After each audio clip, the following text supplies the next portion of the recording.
चलो नमस्कार good morning welcome to my channel केमती अच्छे आशा कर समस्ते भले थे मु भी भल अच्छी चलते आज ब्लॉग कौन कर निश्चय शेयर करी जे मो चैनल नुआ अच्छा प्लीज मो चैनल को सब्सक्राइब करूँ वीडियो को मूल शेष जाए देखु चलतु सका एते सारा काम पूरा मत पूरा गोड़ हाथ कण हो तल हो समस्ते गुगु स्कूल गला ऋषि गला ता बाबा भी गले आ पूजा पूजी सब सारला बेलू तापर गुगुर ऋषिर टिफिन कला बेलू कौन है गैसटा सरीगला देखला बेलू आउ गैस मन ना कह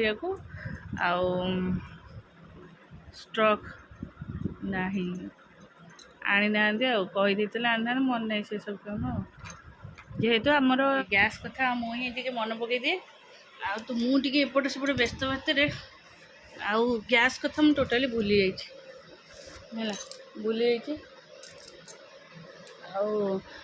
से तो गैस तो सरीगला जो ऋषि कहला मामा मत आज सैंडविच करके दे दियो से काली राति से ब्रेड राति से ब्रेड आनते हाँ देखला बेलू ब्रेडटा एक माने मझी गली पड़ी खाली सब दे सारा बेलू मझी कौन झुरझुरा तो मुझे देखला बेलू एक्सपायर तार माने आज आ गोटे दिन अच्छी काली मुझे पचारि तुम ब्रेड आन तो एक्सपायर मत कहले हो रखिदि मुझे खाईदेवी चिड़ा लगे एक्सपायर जिनस आम खाइबा जहाँ तुम खाया से नुह है ये मोर टे जुक्ति मुझे कहली तुम देखिक आना ना जो जिनस आणुच एक्सपायर जिनस तुम कमी है ना तो भर जुक्ति है मुझे ब्रेड देली एत शीघ्र आउ कौन करी आपेल काटिक देदेले आ बिस्कुट देदेले से तार नहीं गला चलो फिर गैस आसला सांगे सांगे आसला फिर गैस आसला जे केते प्रॉब्लम गैस आसला देखला बेलू से गैस टांकी ये होनी कौन कहले आर रेगुलेटर ताधे पशुनी फिर टांकी फिर बुआई गला से तार कौन गोटे वाशर खसी जाता से फिर वाशर लगे फिर केते एकड़ा मुझे थर तल उपर मुझे ना कौन कम कर फिर दौड़ी जाऊँ तौक फिर आसुची फिर भी दौड़ी जाऊँ देखला गैस तो सर जाए कहले खोलु मुझे नहीं आसबि 9टा 9:30 बेलू खोल मो कम सर इंडक्शन से टिफिन सैंडविच पूरा मुझे बनई थी क्या देखला बेलू गैस जो सरीगला इंडक्शन कहीं हेलानी भल ठीक से खंड खंड होगा देली भल लगे सी कहला मत आपेल बिस्किट दे दे मुझे सी आपेल बिस्किट नहीं गला तापर मु इंडक्शन चाफा कर पीके आसल चलो एक्चुअली कल जाइए हॉस्पिटल हॉस्पिटल सका आसला बेलू 5टा 5:30 होता एत वर्षा गड़गड़ी आसिक तो देख मोर के कम मुझे फुर्सत पाइना टाइड होती निद भी लगुला कि कुकुर पाठ पढ़ा सरी सारा बेलू एक्चुअली कौन हो हाई कफ होता चलो पचर कह एक्चुअली नहीं कहि कौन से तार झील को झील जेहेतु सका स्कूल को जाऊँगी वर्षा भी कंटिन्यू हो झी को आग काश है थंडा ज्वर काश है तार सी बांती बांती ये भी ताको या भी होगला पूरा सिवियर आपको काश होता ये टिके तार टिके अच्छी नॉर्मल चलो समस्ते पचार माही दीदी कौन हो देखुव ऑटोमेटिक नेबुलाइजिंग लगी माने एडा कफ माई है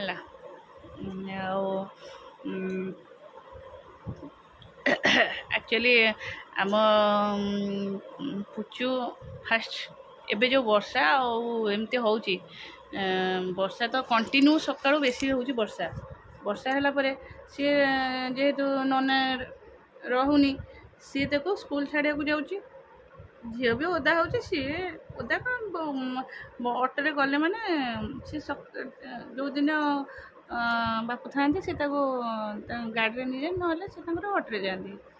ଆଉ ହେଲା, ସକାଳୁ ଯେଉଁ ବର୍ଷା, ଝିଅକୁ ବହୁତ ସମୟ ଥଣ୍ଡା ରୁହେ। ପୁଚୁକୁ ଆମର ପ୍ରାୟ ସମୟ ଥଣ୍ଡା ଥଣ୍ଡା କାଶ, ତାର ଥଣ୍ଡା ହେବ ମାନେ ତାକୁ କାଶ ହେବ, କାଶ ଜ୍ୱର ବାନ୍ତି ପୁରା ସେ କଣ୍ଟିନ୍ୟୁ 8-10 ଦିନ ତାକୁ ସିଭିଅର୍ କରିବ। ଏଇଆ ଗୋଟେ ପଏଣ୍ଟ, ସିଏ ଏପର୍ଯ୍ୟନ୍ତ ସିଏ ଆଣ୍ଟିବାୟୋଟିକ୍ ଖାଇନି କଫ ପାଇଁ। ନହେଲେ ଆମେ କ'ଣ ସୁବିଧା, ଆମେ କ'ଣ ସାଙ୍ଗେ ସାଙ୍ଗେ କଫ ହେଲେ ସାଙ୍ଗେ ସାଙ୍ଗେ ଆଣ୍ଟିବାୟୋଟିକ୍ ଦେଇଦେଉ, 2 ଦିନରେ ତାକୁ ଭଲ ହେଇଯାଏ। ସିଏ ଏପର୍ଯ୍ୟନ୍ତ ହିଁ ଖାଇନି, ଲାଷ୍ଟରେ ଏଇଥରିକ ହିଁ ସେ ଅଧିକା ହେଲା ପାଇଁ ସିଏ ବି ଆଣ୍ଟିବାୟୋଟିକ୍ ଖାଇଛି। ତା'ର ଯେ କାଶ କଫ ଇଏ, ଆକୁ ବି ସେଇଆ ହେଲା, କାଶ ଷ୍ଟାର୍ଟ ହେଲା, ମେଡ଼ିସିନ ବି ଖାଉଥିଲା।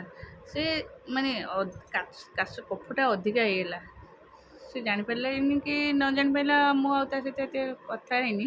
କିନ୍ତୁ ଡେଲି ମୁଁ ଯେତେବେଳେ ଯେତେବେଳେ ତା ଦେହ ଖରାପ ହେଲା ସେ ମୋତେ ଫୋନ୍ କରେ, ମୁଁ ତା ସହିତ କଥା ହୁଏ।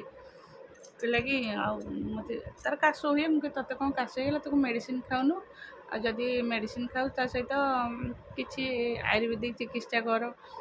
ଆମେ ତ ଖାଉ, ମୁଁ ପ୍ରାୟ ମୋର କାଶ ହେଲେ ମୁଁ କ'ଣ କରେ, ମିଶ୍ରି, ତେଜପତ୍ର, ଅଦା ଆଉ ତୁଳସୀ ଏସବୁ ସିଝେଇକି ମୁଁ ଦିନକୁ 3 ଥର ମାନେ ରାଗ ରାଗ କରି ପିଇଦିଏ, ଯେମିତି ତଣ୍ଟିଟା ଭଲ ଲାଗିବ। କାଶ ହେଲେ ତଣ୍ଟିଟା ବହୁତ ହୁଏନି, କହିଲେ ସେଇଟା ପିଇ। ନହେଲେ ଦେଖେ ଲବଙ୍ଗ, ନହେଲେ ମୋତେ ଯଦି ରାତିରେ ଏମିତି ଶୋଇଥିବ, ମୋତେ ଡ୍ରାଏ କାଶ ହେଲେ, ମାନେ କାଶ କିଛି ନଥିବ, ହଠାତ୍ କାଶ ହେବ ସେମିତି ହେଲେ ମୁଁ କ'ଣ କରେ, ଲବଙ୍ଗ ଚୋବେଇ ଦିଏ। ପ୍ରାୟ ସମୟ ଲବଙ୍ଗ ମୁଁ ପ୍ରାୟ ଚୋବେଇ ଦିଏ ନା, ସେ ସବୁ କରୁଛି କିନ୍ତୁ କାଶଟା ଭଲ ହେଉନି। ଆଉ ଯେଉଁଦିନ ଅଧିକା ହେଲା କାଶ, ସେଦିନ ହେଉଛି ମୁଁ ସନ୍ଧ୍ୟାରେ ଫୋନ୍ କରିଥିଲି, କହିଲା ମୋ ହାତଟା କାହିଁ ଭାରି ଜୋରରେ ପେନ୍ ହେଉଛି, ମାନେ କାନ୍ଧରେ ହାତଟା। ଆଉ କହିଲା ଆଉ ବହୁତ ଜୋରରେ ପେନ୍ ହେଉଛି ଯେ ମୁଁ ସମ୍ଭାଳି ପାରୁନି। ମୁଁ ତାକୁ କହିଲି ହଉ ଯଦି ପେନ୍ ହେଉଛି ତୁ କ'ଣ କର, ଗୋଟିଏ ଭଲ ଓନିଟାକୁ କ'ଣ କରେ, ଏମିତି ହାତରେ ଜୋରସେ ଭିଡ଼ି ଦେ, ନହେଲେ ମୋତେ ଯେଉଁ ଜାଗାଟା ପେନ୍ ହୁଏ ମୁଁ ସାଙ୍ଗେ ସାଙ୍ଗେ କ୍ରେପ୍ ବ୍ୟାଣ୍ଡେଡ୍ ଭିଡ଼ି ଦିଏ। କ୍ରେପ୍ ବ୍ୟାଣ୍ଡେଡ୍ ତା ପାଖରେ ନଥିବ ବୋଧେ, ମୁଁ କହିଲି ନହେଲେ ଭଲକି ଓନିରେ ଟାଇଟ୍ କରି ଭିଡ଼ି ଦିଏ, ଅଧଘଣ୍ଟେ ଘଣ୍ଟାଏ ଗଲେ ସେ ଆସ୍ତେ ଆସ୍ତେ ପେନ୍ଟା କମେଇଦେବ। ନା ହଁ ସେଇଆ କରିବି ଆଉ ମୋତେ କହିଲା। ମୁଁ ମୋର ଗୁଗୁକୁ ପାଠ ପଢ଼େଇଲି, ସବୁ କଲି ଠିକ୍। ମୁଁ ସେଇଠୁ ଫେରେ 11ଟା ନାଇଁ 11ଟା ବାଜିବାକୁ 10-15 ମିନିଟ୍ ଥିଲା, ମୁଁ କହିଲି କହୁଥିଲା ତ ଆଉ ତାପରେ ଟେନସନ୍ ଥିଲା। ଆଉ ତା ହାତଟା ଏତେ ଜୋର ପେନ୍ ହେଉଛି ନା, ଛୁଆ କ'ଣ ଖାଇବେ, ସେଥିପାଇଁ ମୁଁ କହିଲି ତୁ ନହେଲେ ରୁଟି ଯଦି ନ ବେଲି ପାରୁଛୁ ପୁରୀ କରିଦିଏ, ପୁରୀ ହାଲକାରେ ହେଇଯିବ, ଆଉ ଏତେ ପ୍ରେସ୍ କରିବାକୁ ପଡ଼ିବନି, ହେଇଯିବ। ଛୁଆମାନେ ଯାହା ତୁ ତ କହୁଛୁ ଖାଇବୁନି, ଛୁଆମାନେ ଯାହା ଖାଇବା କଥା। ଆଉ ବର୍ଷା ବି ବହୁତ ଜୋରସେ ହେଉଥିଲା। ଆଉ ସେ କହିଲା ହଁ ସେଇଆକୁ ଯାହା କହିବେ ଆଉ, ଏମିତି କହିକି ମୁଁ ପଢ଼େଇଲି। 11ଟାରେ ମୁଁ ତାକୁ ଫୋନ୍ କଲି, ସେ ବୋଧେ ଶୋଇପଡ଼ିଥିଲା କି ଉଠେଇଲା। ମୁଁ କହିଲି ଆଉ ତ ଟିକେ ହାତ ଭଲ ଲାଗିଲା ନା, ନାଇଁ ଭଲ ଜମା ହେଉନି, ଭାରି ଜୋରରେ ପେନ୍ ହେଉଛି। ଆଉ ମୁଁ କହିଲି ଆଉ ଏତେ ରାତିରେ ଆଉ କ'ଣ କରିଯିବ, ହଉ ଦେଖେ ଆଉ କ'ଣ କରିବା, ଯଦି କିଛି ଥିବ ଯେଉଁ ହଟ୍ ୱାଟର୍ ମାନେ ଗରମ ପାଣି ସେକ ଦେଇ ଆଉ କିଛି ମାଲିସ୍ କର, ଯଦି ଠିକ୍ ଲାଗିବ। ତାପରେ ମୁଁ ମୋର ଶୋଇଲି, ମୁଁ ଆଉ କଲ୍ କରିନି। ତାପରେ ସକାଳକୁ ମୁଁ କାମ ସାରିଲା, ଛୁଆମାନେ ସବୁ ଯେମିତି ଖାଇଲେ ମୁଁ ଫୋନ୍ କଲି। ମୁଁ କହିଲି ଆଉ କେମିତି ଅଛି ତ, ମୁଁ କାଲି ରାତିରେ ଆସିଲି, ନନା ବି ନଥିଲା ନା, ସେ ଯାଇଥିଲା ଯାତ୍ରା ଶୋ ଯାଇଥିଲେ ତାଙ୍କର ରିହର୍ସାଲ୍ ପାଇଁ। ଆଉ ସିଏ ଆସିଲେ ମୋତେ ହସ୍ପିଟାଲ୍ 3ଟା ରାତିରେ ଆସି ମୋ ହସ୍ପିଟାଲରେ ଆଡ଼ମିଟ୍ ହେଇଛି ହେଲା। ମୁଁ କହିଲି ତୁ ଆଡ଼ମିଟ୍ ହେଇଛୁ, କେହି ବି ଜାଣିନଥିଲେ ଘରେ। ତାପରେ ନା ହଁ ମୋତେ ବହୁତ ଜୋରେ କଫ୍ ହେଇଛି, କଫ୍ରୁ ମାନେ ଏଇ ସ୍ପଣ୍ଡିଲାଇଟ୍ରୁ ହାତଟା ବହୁତ ପେନ୍ ହେଉଛି। ତଥାପି ECG ହେରିକା ସବୁ, ଚେଷ୍ଟ ପେନ୍ ହେଇଛି, ରାତିରେ ବହୁତ ଜୋରସେ ଚେଷ୍ଟ ପେନ୍ ହେଇଛି, କାଶିକି ଛାତି ପେନ୍ ହେଇଛି ବହୁତ ଜୋରସେ ହେଲା। ସେ ଆଉ ଆସିଲି, ଚେଷ୍ଟ ପେନ୍ ହେଲେ ଏବେ ସବୁ ଡର ହେଇଯାଉଛି ନା, ଚେଷ୍ଟ ପେନ୍ରୁ ହାତ ପେନ୍ଟା ବହୁତ ଜୋରେ ନା, ସେଠୁ ତାଙ୍କୁ ଆଡ଼ମିଟ୍, ସବୁ ବି ଟେଷ୍ଟ ହେଲା, ECG ବି ସବୁ ହେଲା, ସବୁ ଠିକ୍ ନର୍ମାଲ୍ ହେଲା। କଫ୍ଟା ଅଧିକା ହେଇଯାଇଛି, ମାନେ କଫ୍ ସେ ଘରେ ବି ସେ ଭଲ ହେଇପାରିନଥାନ୍ତା ହେଲା। ସେଠୁ ମାନେ ମୁଁ ଯେଉଁ ଗଲି ତା ଆଗରୁ ସେ 4 ଦିନ ହେଲାଣି ସେ ଅଛି ଆସିକି। ମୁଁ ଯାଇପାରୁନି କାରଣ ବାପା ନାହାନ୍ତି। ବାପା ନଥିବାକୁ ଦୋକାନରେ ଇଏ ରହୁଛନ୍ତି, ଯାଇ ହେବନି। ବାପା ତ ଯାଇଛନ୍ତି ବୁଲିବାକୁ। ମୁଁ ସେଠୁ କହିଲି ଲାଷ୍ଟକୁ ମୁଁ ପିଙ୍କୁକୁ କହିଲି, ପିଙ୍କୁ ଚାଲ ଯିବା ବୁଲିକି ଆସିବା ଆଉ। ସମସ୍ତେ ଗଲଣି, ମୋତେ ଟିକେ ଭଲ ନାହିଁ। ମୁଁ ତା ଆଗରୁ ବହୁତ ଆଗରୁ ମାନେ ଭାବ ମୁଁ ସେ ଆସିଥିଲା ତ ଜୁନରେ, ସେ ବୁଲିକି ଆସିଲା ପରେ ବି ମୋତେ କାହିଁ ମାନେ ମୁଁ କେବେଠାରୁ କହୁଛି ଟିକେ ଯିବା, କେବେଠାରୁ କହୁଛି ଯିବା, କିନ୍ତୁ ଜୁନ୍ ଯାଇ ଜୁଲାଇ ଗଲି, ଆସି ଅଗଷ୍ଟ ହେଇଗଲାଣି ମୁଁ ଯାଇପାରୁନି। ଲାଷ୍ଟକୁ ହସ୍ପିଟାଲରେ ଦେଖିବାକୁ ଗଲି। ଏଇଟା ହେଉଛି ବାସ୍ ହାଇ କପ୍ର ସ୍ପଣ୍ଡିଲାଇଜେସନ୍, ନର୍ଭ ୱିକ୍, ସବୁ ପ୍ରକାର ନର୍ଭ ୱିକ୍ରୁ ଏସବୁ ହୁଏ। ମୋର ସ୍ପଣ୍ଡିଲାଇଟରୁ ଏଇଟା ପେନ୍ ହୁଏ, ତାର ଅଧିକା ଟିକେ ହେଉଛି ଆଉ। ଅଣ୍ଟା ହାତ ସବୁ ହେଉଛି ଆଉ। ଏଇଟା ହେଉଛି ତା ପ୍ରୋବ୍ଲେମ୍। ହେଲା ରୋଷେଇ ମୋର ଏଇଟା କାଙ୍କଣ ଆଳୁ ଏଇଟା ଭଜା ହେଇଛି। ଆଉ ଯେହେତୁ ପଖାଳ ଖାଇବ, ଏଇଟା କଲରା ଆଳୁ ସିଝା ହେଇଯାଇଛି। ଏଇଟା ଛତୁ ଭଜା, କାକୁଡ଼ି, ହଉ ଏମିତି ଖିଆ ହେବ। ଆଉ ତାଙ୍କର ମାଛ ଆସିଯାଇଛି, ମଛଲି ଆଉ ଭଜା ହେଇକି ଏଇଠି ଥୁଆ ହେଇଛି। ତରକାରୀ ହେବ। ମାଛ ଖାଇବାକୁ କିଏ 3-4-5 ଜଣ, ବୋଉ ଖୁଡ଼ି ଦି ଦାଦା ଇଏ।